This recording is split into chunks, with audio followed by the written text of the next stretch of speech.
in the division. You are an old man. You've got grey hair like my trainer and like my manager, you know.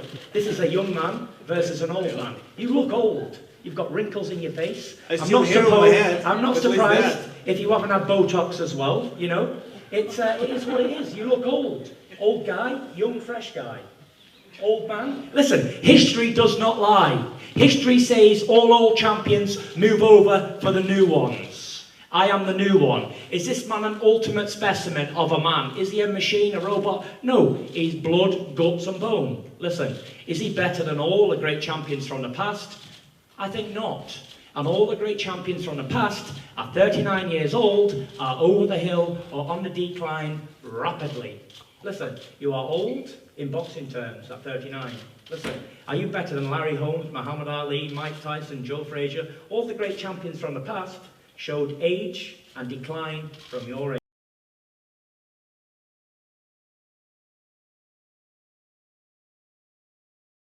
But the key factor here for me is your age.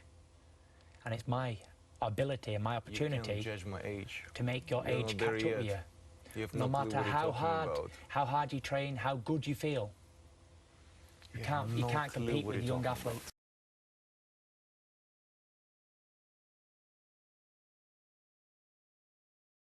That all people say, the mind is willing, but the body is not. You're going to learn a lesson. You're going to learn a lesson. You're going to learn what a young man does to an old man. And I don't have to be the greatest fighter on earth to beat an old man. You don't understand what you're talking about. I do understand. That's your right. At 40 years old nearly. Boys, I'm the oldest one here. Decline. Right.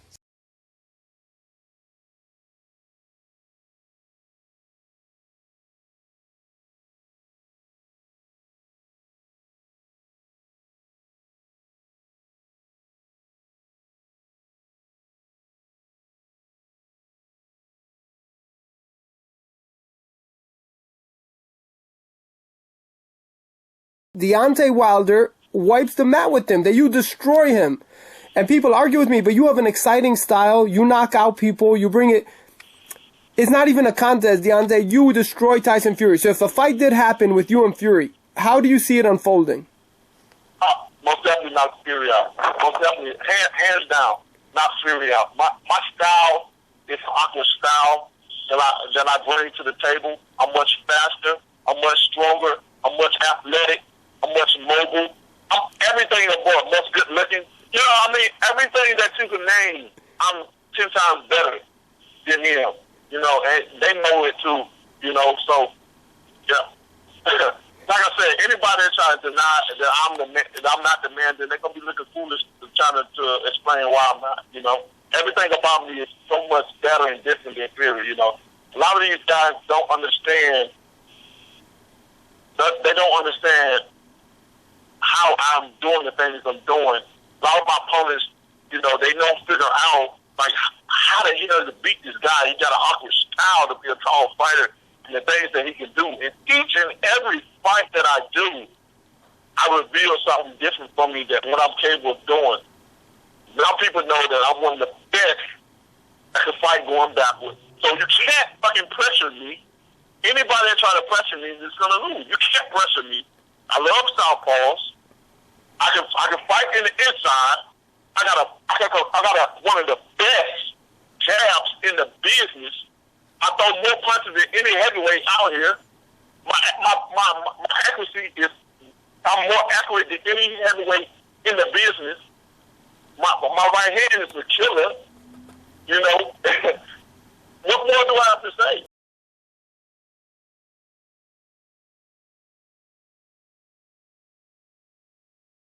White people teach that they are the father of medicine, the father of music, the father of history, the father of philosophy, the father of the sciences, the father of all of the disciplines of the world. I think that is a very ethnocentric and a very racist, white supremacist view. They teach us that angel food cake is white, devil's food cake is black. You wear white to weddings and you wear black to funerals. It's not good to lie, buddy, but if you must lie, it's all right if you tell a little white lie. If one is the black sheep of the family, blackball you, blackmail you. If I go to the pool room for a little game of pool, you got a white shiny ball on the table, knocking the hell out of the black ball, the brown ball, the red ball, and all of the balls of color. And the worst ball on the table is the black ball. If I go to church You've got a blonde-haired, blue-eyed, pale-skinned, white Jesus when the Bible says that Jesus is a man with nappy hair and black skin. So white supremacy runs throughout every phase of white society the world over.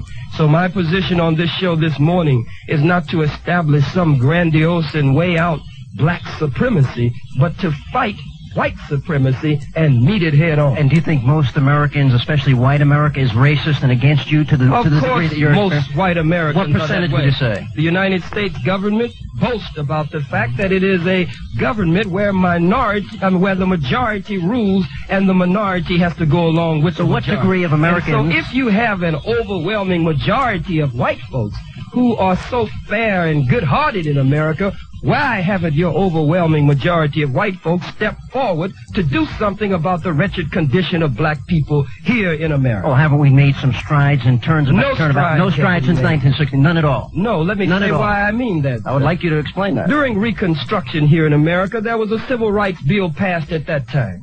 Black people held all kinds of political positions, and it looked like a period of like a turn after slavery for black people in this country. There was even a voters' rights bill, and all of that was passed.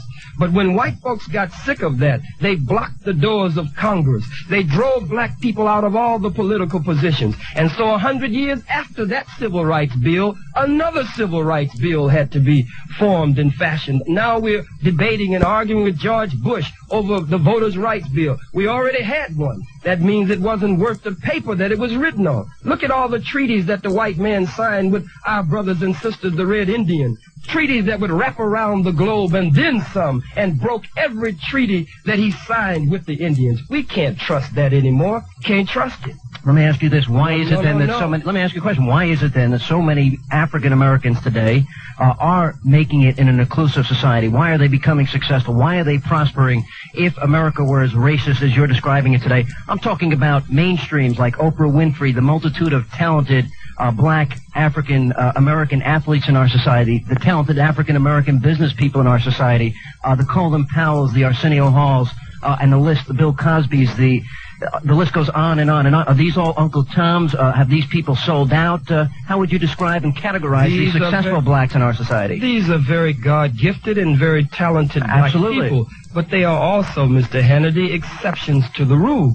They do not reflect, nor do they represent the poor, suffering masses of black people. Well, why aren't you there? Why aren't you there helping them instead of creating this animosity and hatred and race divisiveness? We create no animosity and hatred. It's not animosity. You're not creating animosity to white people listening to this program when you arrogantly step on your high horse and say that you're superior to whites? I'm not concerned with what white people think about what I'm saying on your program, nor am I concerned about what you say and what you think. But let me point this out to you. Yes, sir. Over 20 years ago, President Lyndon Baines Johnson organized the Kerner Commission. And the Kerner Commission, this prestigious pristine presidential commission, was to go out and study throughout America and determine the main problems in America dealing with the races.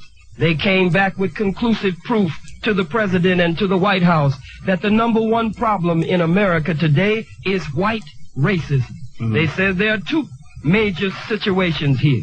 Two Americas, one black and one white, separate and unequal.